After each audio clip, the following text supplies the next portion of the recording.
Welcome back to Mets Nets Jets D podcast coming to you April 28th. It's Tuesday. Uh this is going to be the last video going over the draft analysis for the New York Jets draft that they had this past weekend. This is going to be day 3, which is incorporating round 4, 5, 6, and 7 all in one. Coming into to day 3, we had 6 picks but made 5 selections. I'll get to that last one at the end. So coming to this today, we need to come in. We already crossed off left tackle. We got our wide receiver. We have some secondary help which was good, and we found our edge rusher in Jabari Zuniga. So coming in, we needed more line help just in case. Build out more depth. I definitely wanted a running back, and we were a lot of Jets fans were hoping for Hot Rod as a kicker, but I digress. So coming into round 4, our first selection was the Michael Pirine at pick 120. Um, this kid is a surprise. I did not even know about him until they made this selection, and he's pretty good. He's pretty good. He reminds me a lot of Bilal Powell. Hits the whole one cut and go. He is the total opposite of Le'Veon Bell with the running style, but he does have the capabilities to catch out of the backfield very, very well. Very quick and has a lot of home run ability. You watch his game tape, and he's taken it to the house multiple times. Multiple times. One thing I found out about him, Michael Pirine, he is one of 3 players in the SEC with 2,000 rush yards and 500 plus receiving yards over the last 3 seasons. The only other players to do that were DeAndre Swift out of Georgia and first round pick Clyde Edwards-Helaire from LSU. So he's up there with the top echelon running backs. I don't know why he wasn't talked about more, but I think this is a perfect fit for us. Well, we're coming into this season where we might not keep Le'Veon Bell after this season. We will see how he does with this new revamped line. And Pirine, we needed a backup anyway because we do not have Bilal Powell signed and we do not have Ty Montgomery signed. So I think this was a great move for the Jets. And starting off the day right in round 4. Next pick was 125. Now this one I was hoping for another wide receiver, maybe another edge rusher, throw another dart there. This one I wasn't too much of a agreement. We do need a backup quarterback. Maybe a lot of people wanted a veteran type, Matt Moore, Joe Flacco, whoever is available. But here, this is a guy that you can groom. And the funny thing is, the way we got this pick is we traded with the New England Patriots, and they were looking at James Morgan. I think it's more of a stick it to you to that the Patriots wanted him. So we traded with the Patriots, and we took the guy that they wanted, which was James Morgan. This guy is super super smart. Has his law degree with Bowling Green. Then went to FIU, and had a decent career at Florida International. Has a very very strong arm, and he's super smart. So those are the 2 keys with him. He's more of a pocket passer, and that's what I guess the Patriots were looking at, and Adam Gase obviously. So a turnover problem, but that's something that you can kind of fix. Hopefully, we never see him because Sam Darnold is our franchise quarterback, and this is just a backup guy. And maybe if he has a few good preseason games, we can trade him for a pick later down in the future. All right. But I really didn't like this pick, James Morgan as a quarterback. Next pick, we have Cameron Clark out of Charlotte. Now it says tackle, but this guy plays multiple positions. Played guard in high school, played tackle in college, a team captain as well for the Charlotte University, and that's the theme for all these picks that you see on day 3. Michael Pirine, captain, James Morgan, a captain, Cameron Clark, a captain. We're looking for character guys to build this unit that we're going in with the New York Jets, this new regime.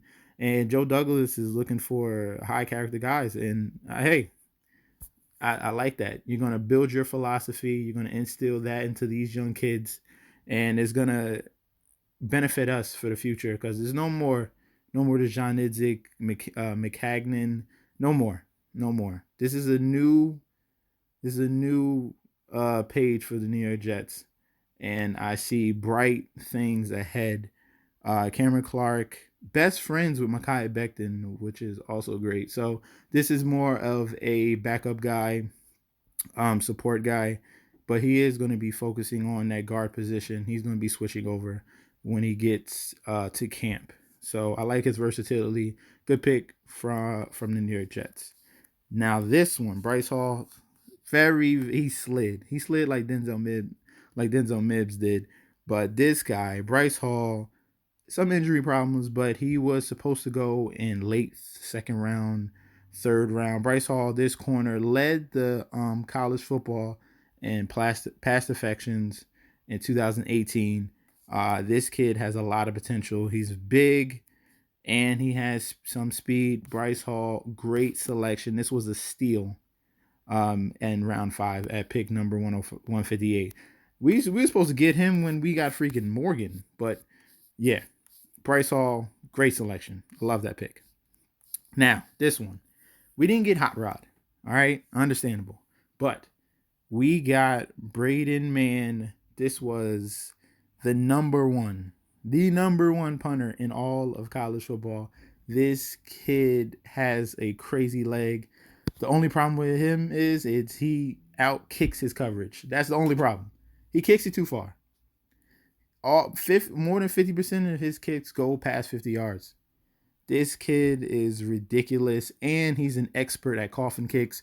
So when it's all about field position, and if you can have your opponent deep on their side at the 5-10 yard line, that's beneficial for your defense. All right, you got to flip the field. So I understand we didn't get a kicker, but we didn't have a punter as well, so at least we got one.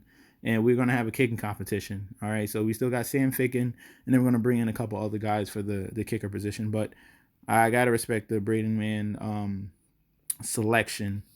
And that was our last selection. We had one more, but we traded it to the Indianapolis Colts. We got Quincy Wilson, a cornerback.